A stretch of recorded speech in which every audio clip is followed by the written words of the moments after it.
Hai semua, apa khabar? Selamat datang. Hari ni kita nak buat sesuatu yang best sangat tau. Jom kita terokai dunia bawah air yang penuh dengan macam-macam keajaiban. Betul tu. Dah ramai kawan-kawan baru tengah tunggu kita kat bawah sana. Dah sedia ke belum ni? Kalau dah, jom kita mulakan pengembaraan kita sekarang. Okey, jom kita mulakan selaman kita. Tempat pertama kita, terumbu karang yang cantik ni penuh dengan warna-warni.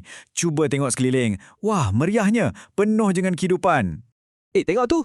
Kawan pertama kita dah datang siapa dah? Alah, comelnya ikan badut ni. Dia ni lincah betul, suka main-main dekat rumah dia tu. Rumah dia ni kita panggil anemone. Nampak macam bunga dekat laut kan? Lembut je, cantik sangat. Anemone ni jugalah yang lindungi dia daripada haiwan lain yang nak makan dia. Okey, sekarang jom kita tengok kat bawah sikit, dekat dasar laut tu. Nampak tak ada sesuatu yang bentuk dia macam bintang? Ya, betul. Itulah dia, tapak Sulaiman. Bentuk dia sebiji macam bintang kat langit kan? Dia suka lepak-lepak atas pasir yang bersih ni. Cantik betul. Shh. Cuba dengar tu. Ada bunyi klik-klik dah. Siapa pula yang buat bunyi macam tu agaknya? Oh, rupa-rupanya si ketam. Patutlah, dia ada dua penyepit yang kuat tu untuk cari makan dan untuk protek diri dia. Cuba tengok cara dia jalan. Bukan ke depan, tapi ke tepi. Kelakar betul. Okey, jom kita sambung perjalanan kita. Lepas ni, kita akan jumpa pula kawan-kawan laut yang ada kebolehan istimewa. Macam ada kuasa hebat gitu. Okey, cuba teka. Siapa ni yang ada banyak kaki, lepas tu dia ni memang pakar menyorok? Ya, sotong gurita.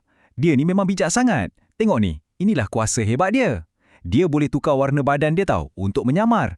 Jadi haiwan lain tak nampak dia. Senanglah dia nak cari makanan. Cuba tengok tu. Sekelip mata je dah tukar warna. Hebat gila. Wah, tengok siapa yang tengah berenang dengan tenang je sebelah kita ni. Besar dan gagahnya penyu ni.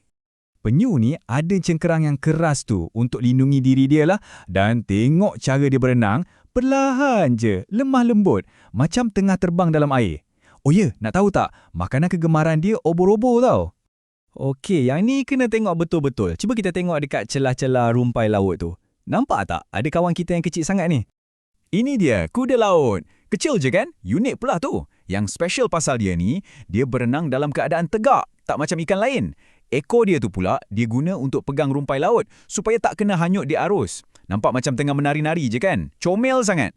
Baiklah, pengembaraan kita makin seronok ni. Sekarang kita nak pergi ke kawasan yang lebih dalam sikit. Kat sini, kita akan jumpa dengan gergasi-gergasi lautan yang megah.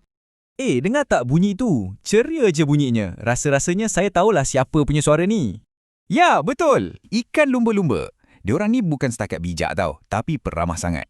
Bunyi-bunyi itulah cara diorang berborak sesama sendiri. Ajak main ke, cari makan sama-sama ke. Macam itulah. Dan sekarang, kita jumpa dengan perenang yang sangat gagah dan hebat ni. Tapi jangan takut, dia ni sebenarnya penjaga lautan. Memperkenalkan ikan jerung, raja lautan. Badan dia kuat dan dia boleh berenang laju sangat-sangat untuk meronda satu lautan. Tugas dia penting tau, dia pastikan lautan kita ni sentiasa sihat dan seimbang. Hebat kan? Wah, sekejapnya masa berlalu. Pengembaraan kita pun dah nak sampai ke penghujung.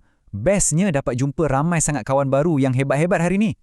Jom kita ingat balik siapa yang kita dah jumpa. Mula-mula, ikan badut yang lincah tu. Lepas tu, tapak Sulaiman yang cantik. Sotong gurita yang bijak. Penyu yang tenang. Ikan lumba-lumba yang peramah. Dan akhir sekali, raja lautan kita, ikan jerung. Ramai betul. Memang menakjubkan betul dunia bawah laut ni kan, penuh dengan keajaiban dan kawan-kawan yang best. Jadi dalam banyak-banyak yang kita jumpa tadi, siapa yang paling awak suka? Mesti ada satu kan? Okeylah, seronok sangat dapat terokai lautan dengan awak semua hari ni. Sampai kita jumpa lagi dalam pengembaraan akan datang. Bye-bye.